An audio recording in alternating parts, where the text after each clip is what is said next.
I'm gonna be teaching you guys how to score awesome dip goals. Now, this is a super popular technique in the world. Ronaldo has a little variation on it with his knuckleballs. Harry Kane, Leroy Sané, Kevin De Bruyne, they all like to dip the ball, and this comes in handy in a lot of different shooting scenarios. I'm gonna teach you 2 different scenarios where you will be using this. And first off, we're gonna start top of the box. Then, if you can look over here, we have it set up like you usually see, where there's a shot on top of the box for a free kick, and they've got a wall to dip the ball over. And now, the dip shot is working on getting that top spin on the ball. So, let's first learn it at the top of the box. There's 3 things that we need to think about. You wanna think about the run-up, you wanna think about the contact, and you wanna think about the follow-through. With every different type of shot, there's different types for all these. When you're hitting a knuckleball, you're stopping right away. When you're hitting a power shot or a curve shot, you're following through. Now, when it comes to the dip shot, it's the same thing. You wanna stop right as you hit that ball. You're not having that nice follow through and landing on your shooting leg like you would with a curve or a power shot. Okay, so since I said there's 3 things we're gonna work on, the run up, the contact, and the follow through. When it comes to the rolling ball, the run up isn't as important as it is on the free kick. Say you're here on the top of the box, the ball is rolling, and you look up and you see that whole left side is open.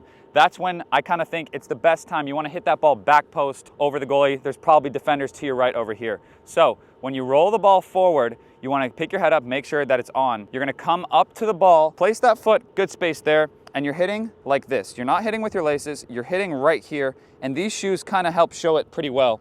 You're hitting kind of where that big toe bone is, you know? When it comes to the actual contact on the ball, I'm hitting the ball right here. I'm trying to create top spin. So when I hit the ball, this is my foot. I'm coming up on the ball, and if you think of it like this, it's gonna go like this, just like that. That's my foot. Just creating this spin where it's gonna drop. Now, the harder you hit it, the harder it's gonna drop.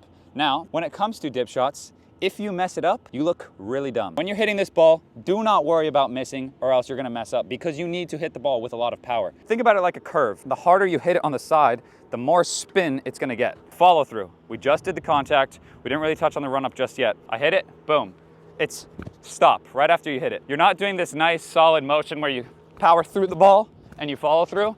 It's more of just a quick little, and you just stop right there. Focus on just myself. We don't really need to get the goal here. All we're doing, you hit the ball and you stop right away. So you get rid of that. So now let me show you some examples of how you can score some of these on the top of the box. We're aiming for that back post. If you see it's on, feel free to go towards that front post. But whenever I hit a shot like this, if I'm not hitting a free kick, it's always going back post. Here we go. That was pretty good. All right, so you guys saw those first 2, hit that back post. Why not? Like I said, this is a tutorial. Let's try and hit that front post. These are less likely. Let's go for the front post.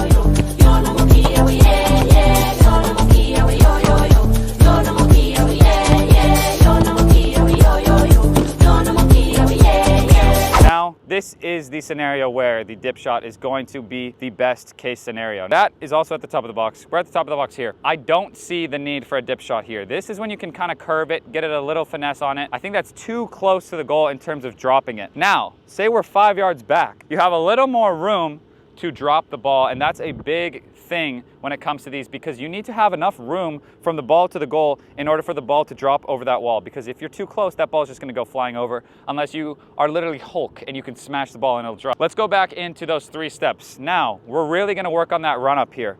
This, with the knuckle, with the dip, you're going to be narrow. So let's line it up. You're not going to be this narrow, but you're going to be like right here. Like you are going to have a very close run up. If I'm curving it, I'm all the way over here. If I'm hitting it with power, I'm also like all the way over here. If I'm dipping it, I'm right here. I really want to back up, give myself some speed, but when it comes to that angle, we're aiming for that front post. If you want to take a look, come over here. We're trying to hit the ball straight over this wall right here. So this is 10 yards away. We're trying to dip the ball directly over the wall because the keeper is probably going to be on that right side if he sets up his wall up correctly. And then you can judge it. You can see, do I want to go back post if the goalie's cheating? Most likely you're going to be going towards that front post, dipping it over the wall. Let's talk about the contact. You're running up at the ball with speed, and like I said, you have to smack the ball. Do not be afraid of missing and denting your car like I did. Come up to the ball, hit it with some power, and you just want to, every thought is just dropping that ball over that side. Even if you don't get it perfectly in that top left corner, it's going to be super hard for the goalie to judge. And even if it bounces right before the goalie, it's one of the hardest shots to save. Now for the follow through, like I said, I'm gonna do a quick demonstration here. Long run up with speed. You're gonna come at the ball very hard and then you're just gonna stop. It's a quick stop. You don't wanna worry about that follow through. So now let me show you some examples. Esteban's gonna hop in goal, and let's hit some of these awesome dip shots over the wall.